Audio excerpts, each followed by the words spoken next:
और इसी पर बात करने के लिए हमारे साथ तीन खास मेहमान हैं। विक्रम सिंह हैं, नेता है शिवसेना यूबीटी के। योगेश खैरे साहब हैं, प्रवक्ता है एमएनएस के। और विजय विद्रोही जी हैं, वरिष्ठ पत्रकार हैं। आप तीनों खास मेहमानों का बेहद स्वागत है। लेकिन सबसे पहला और सीधा सवाल विक्रम सिंह जी आपसे, नेता है शिवसेना यूबीटी के। 19 सालों के बाद क्या एक बार फिर से राज ठाकरे और उद्धव ठाकरे साहब एक साथ आएंगे? सिन्हा साहब ऐसा है। मेरी आवाज आ रही है क्या? बिल्कुल, आपकी आवाज आ रही है। हाँ, सिन्हा साहब ऐसा है। देखिए, जब जब देश और राज्य की भलाई के लिए हम्म। जब ऐसा समय आता है तो सब मिलकर के काम करते हैं, इसमें कोई दो राय नहीं है। हम्म। और सब महाराष्ट्र के भले के लिए अगर ऐसी सोच एक होकर के काम करते हैं तो इसमें महाराष्ट्र के लोगों, देश के लोगों के लिए, सबके लिए फायदा है। जैसे आपने देखा होगा किस प्रकार से गुजरात से सारे उद्योग सारे गुजरात शिफ्ट कर दिए थे महाराष्ट्र से। तो उस टाइम सब अलग अलग होकर के लड़ रहे थे। अगर यही लड़ाई उस टाइम लड़ी गई होती हम्म। तो सारे उद्योग धंधे महाराष्ट्र के अंदर रहते, सारी जनता जो है, सारी जनता के भले के लिए काम होते, सारा देश को भी लगता है कि हाँ, महाराष्ट्र के लिए कुछ काम हुआ है। लेकिन अब उसमें कोई लड़ने वाला था नहीं, और सारे के सारे जो उद्योग धंधे थे, सारे के सारे जो है संसाधन कितने गुजरात में चले गए।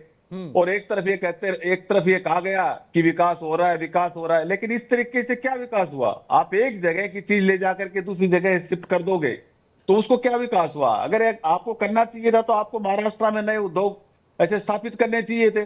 तो यही एक लड़ाई है कि भाई महाराष्ट्र की लड़ाई मिलकर के लड़ी जाए, और लेकिन इसमें सब विक्रम अगर सिंह साथ जी, इस साथ बात को समझने में 19 साल लग गए। देखिए, जब जागो तब सवेरा। अब सबके ध्यान में ऐसा आया होगा कि अलग अलग लड़के लड़के हम्म। अगर नहीं बात बन रही है तो ये तो देखो, ये तो सीधी सी बात है कि अगर साथ में मिलकर लड़ा जाए तो उसकी बात ये अलग होगी। हम्म। और तभी मतलब सारी चीजें बच सकती हैं। हम्म। अकेले अकेली अकेली लड़ाई से जिस प्रकार से देश में ये सब हो रहा है हम्म। कि कितनी एक तानाशाही के तहत काम होता है, तो उसके हिसाब से मैं समझता हूँ कि सबको मिलकर के लड़ना चाहिए। सबको और ये मिलकर के अच्छी लड़ना बात है अगर चाहिए। ऐसा मैं महाराष्ट्र के जी। जो लोग हैं सबको मिलकर के लड़ना चाहिए महाराष्ट्र के भले के लिए। हम्म। चलिए, ये बात पहले अगर होती तो कुछ और का होता।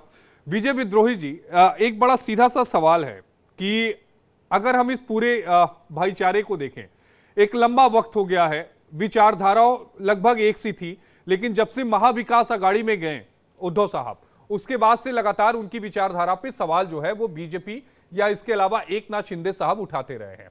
अब अगर दोनों भाई एक साथ आते हैं तो क्या एमएनएस जो है वो महाविकास अघाड़ी का हिस्सा बन पाएगी?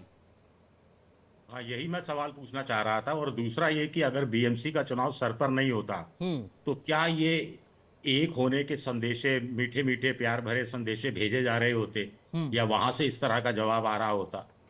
अब एक कहानी ये है कि राज ठाकरे हो चाहे उद्धव ठाकरे, दोनों का कॉमन दुश्मन एकनाथ शिंदे है। हम्म।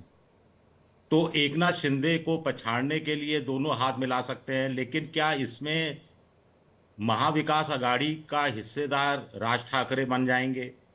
क्या उद्धव ठाकरे को अगर महाविकास अघाड़ी छोड़नी पड़ी तो क्या उस वो राजनीतिक जोखिम उठाने के लिए तैयार है कि राज ठाकरे के साथ मिलकर ज्यादा फायदा हो सकता है?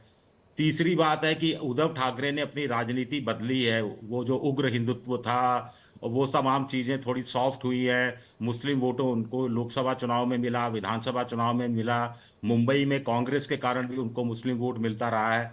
तो वो छवि एक काया पलट किया है उन्होंने। हम्म। तो क्या वो वापस उस पुराने फोल्ड में जाना चाहेंगे, हम्म। वो वाली राजनीति करना चाहेंगे? फिर हमें शरद पवार की भूमिका पर्दे के पीछे इसमें क्या रहेगी, ये जानना भी मेरे लिए बड़ा दिलचस्पी का विषय होगा। कई सारे सवाल हैं योगेश जी आपके, लेकिन योगेश जी से मनसे से हम प्रवक्ता है। योगेश जी, आपका स्वागत है। अभी आप थोड़ी देर पहले जुड़े। योगेश जी, जो बातें अभी तक कही जा रही हैं सुबुगाहट के तौर पर, एक यूट्यूबर साहब महेश मांजरेकर साहब पहले फिल्में बनाते थे, फिल्में चल नहीं पाई तो आजकल यूट्यूब चैनल चला रहे हैं।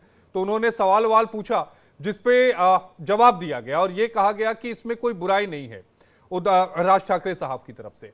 क्या मान के चलें कि दोनों भाई कार्यकर्ताओं तक यह मैसेज गया है कि बीएमसी चुनाव के लिए तैयार हो जाएं?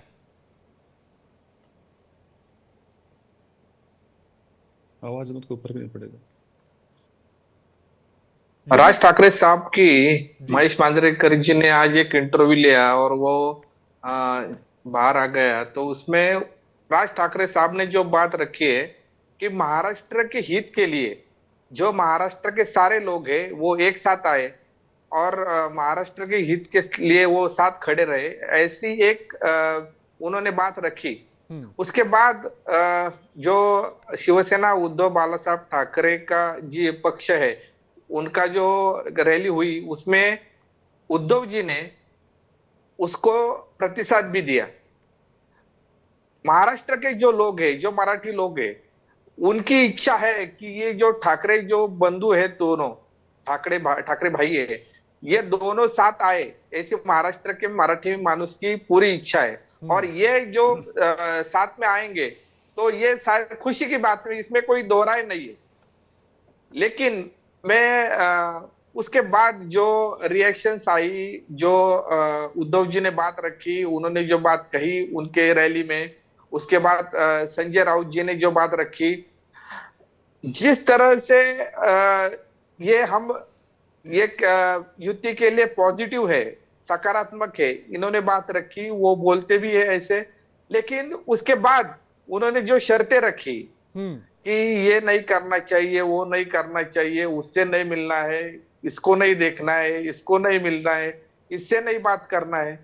तो जब राज ठाकरे साहब ने निस्वार्थ भाव से जो बात रखी कि हम एक साथ आए, तो जब आना है एक साथ और पुरानी जो बातें हैं वो भूलना है, वो भूलकर साथ में आना है, तो ऐसी शर्तें रखना कोई ठीक बात नहीं लग रही है।